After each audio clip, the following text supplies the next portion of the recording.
interest in taking a look at impact investing, both the trends and prospects, derives really from my work as an innovation scholar.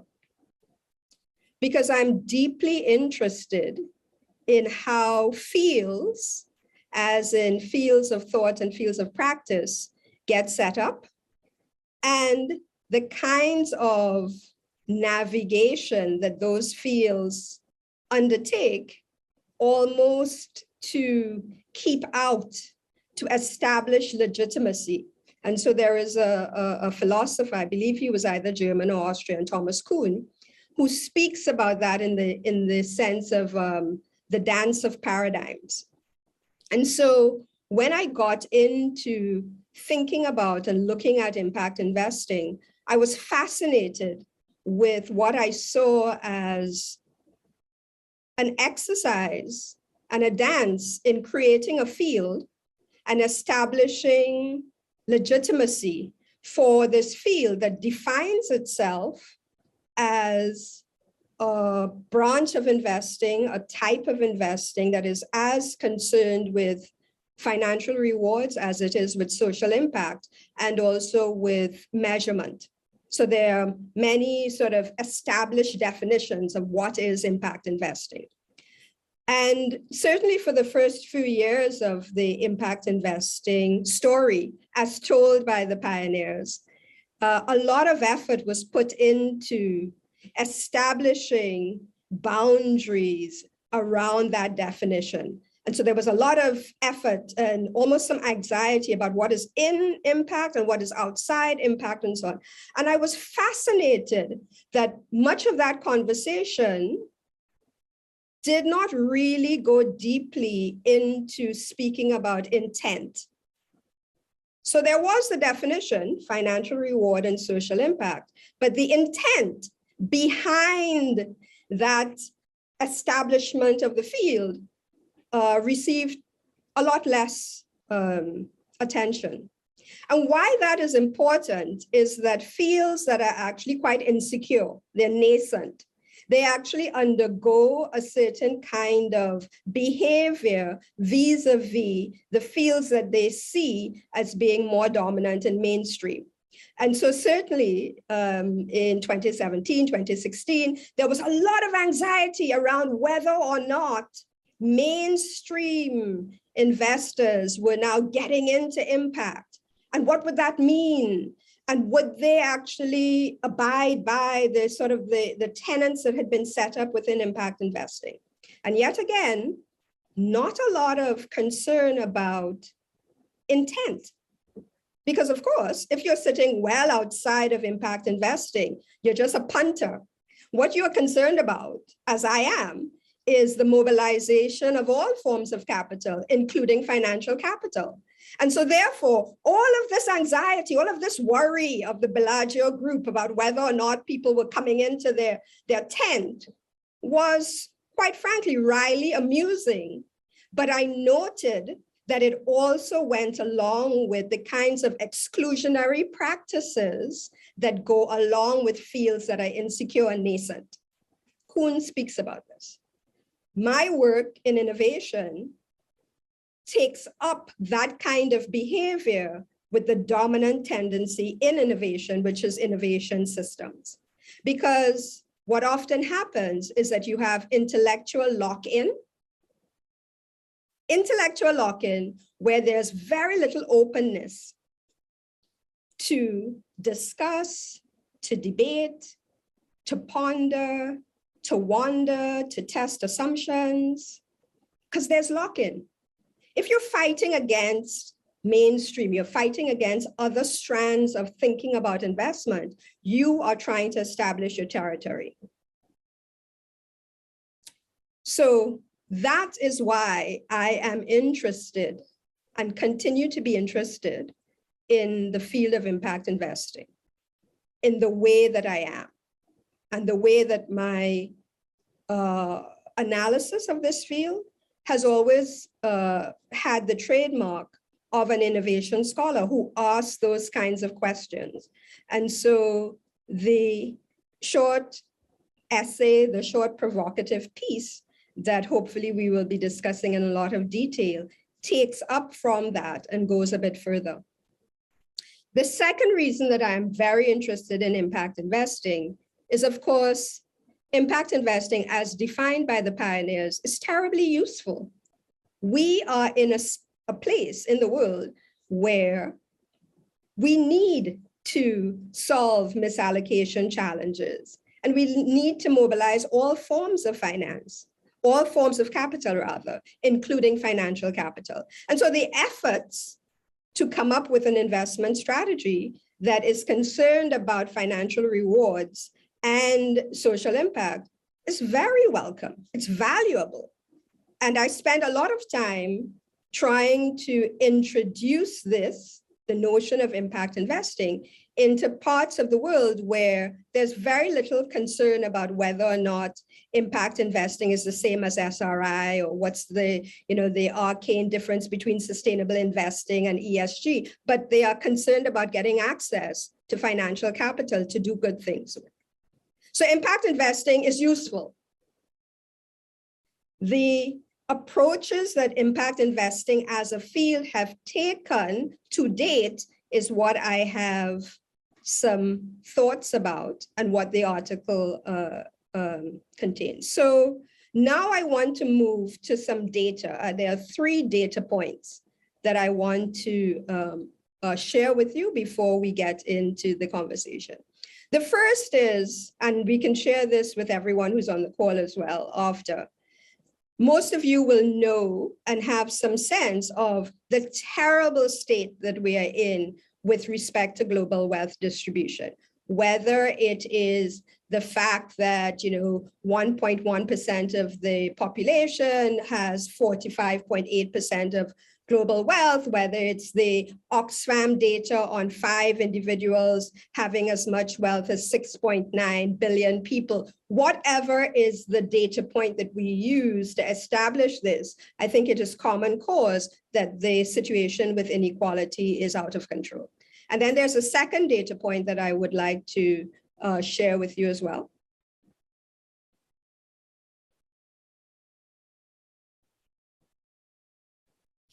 And that's this,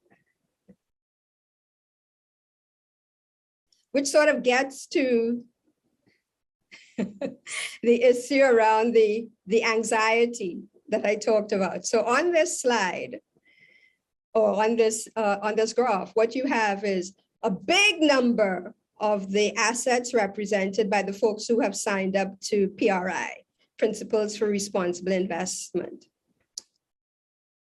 The GIN number for the folks who the most accepted, one of the most accepted definitions and measures of the quantum of assets under impact investing strategies is provided by GIN, and that's $715 billion. And then you have a figure that's not on here, but I will speak to it, the figure from the IFC, which speaks to 2.1 trillion of assets under management with impact investing strategies. You have 16 billion for climate tech. And so the point that I want to make with this data is that impact investing, by this definition, is still a relatively small slice of assets under management. So impact investing strategies are a small slice of all the investment strategies that are used by investment owners, investment managers, and so on. And the PRI, we can have a conversation about whether or not, if you just add up the assets under management from the signatories of PRI, whether that tells you very much about anything. But I offer it as one data point. And then the final data point,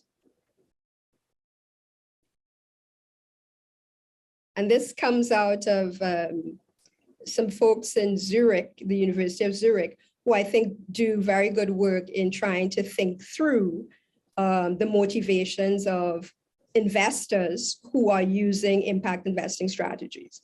And what they speak to is the fact that there are multiple motivations You have values motivation, where I suppose this would go along with negative screening. So investors who get into this form of investing because I don't want to profit from coal mining. I don't want to profit from anything that is damaging the planet. And then there are investors who get into sustainable investing, impact investing, because they believe that corporates, ventures that actually do a good job of managing climate risk will yield better returns. So there's a performance motivation. And then I suppose you would call those in that quadrant marked by orange, the impact first investors who are allocating capital because they actually want to have their dollars going in the direction of something that they see as producing social impact. Now, there's a lot of discussion in the conversations that we have with the folks who have come up with this schema about the fact that, in fact, investors in real life, as it were, as opposed to in an academic article, would probably be looking at all three of those motivations in some way and certainly across their portfolio. So that's it for the slides. That's it for the data points. If we can stop sharing the screen now. And so to bring the two sides of that, my initial thoughts together, I would say the following. I am interested in, and RCV works to facilitate and to support human flourishing. I certainly believe that financial capital, along with other forms of capital, are very important resources for that effort. I'm very concerned about the fact that the financial and investment world is presently quite dysfunctional and not fit for purpose in terms of allocating capital to where it is most needed. And I mean by that both financial capital and other forms of capital, like knowledge capital, social capital, political capital. And so I'm interested in shaping the impact investing field and impact investing practices, because I think that the motivations of the folks who actually adopt impact investing strategies are a good place to start. It's a good place to start. However, and this is the final point before we go to the discussion, there's a bit of a sleight of hand that is taking place. Sometime, I think it was in June 2021, so not long ago, CDC, most of you are going to be familiar with CDC, big, very well-respected impact investor, used to be a DFI, but is sort of very much in the impact space, published a piece in the Stanford Social Innovation Review, and we'll share the link, which I would like to call "We Are All Impact Investors Now," because it was almost as though the authors, having seen that slide that shows that impact investing, while growing, and it has grown a lot in the decade, is a small slice of assets under management, decided that they were going to claim everyone as being impact investors. And I smiled, because that's about anxiety around your paradigm. Because in that article, the Netflix contribution to Hope Credit Union was named. The contribution of PayPal to ventures was named. On and on. Everywhere that there was an investment that had any sort of social impact, that was included. So I suppose that's the version of impact investing really is a broad tent.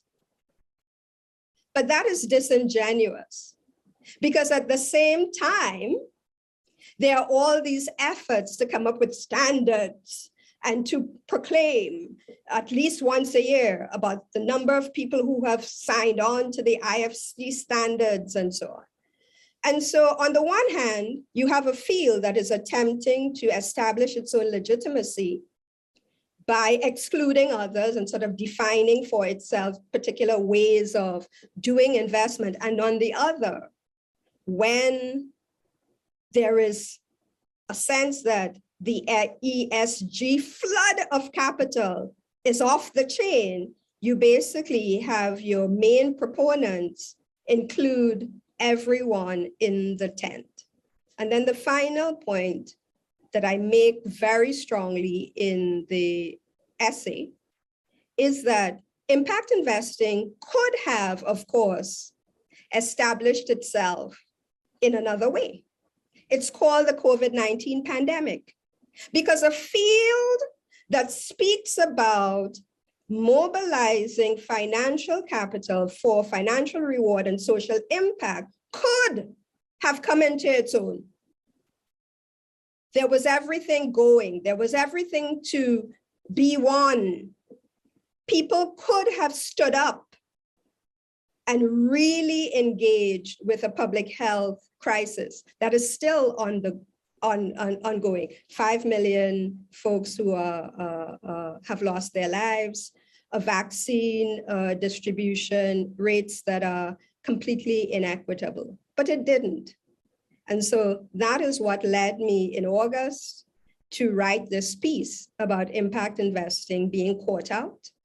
And I would love to continue to have the conversation with you about how we actually harness what is good, harness what is interesting about this field, and infuse within that some sense of an ethic of really coming to grips with where the main challenges are and standing up to those challenges, rather than the intellectual games that are played with respect to establishing a paradigm.